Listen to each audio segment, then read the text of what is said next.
When you log on to Rocketlit, you will see your upcoming assignments here, and you will see your overdue assignments here.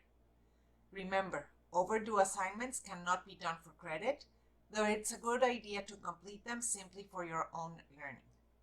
If you would like to look at your scores and perhaps retry an assignment, you click on Scores. You will see a list of all of the assignments that you have completed. If you are still within a specific assignment window and are trying to get a better score, you click on Retry Assignment.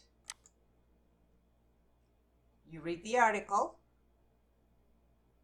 and you take the quiz. I got an 80% again, so I'm going to try that quiz again.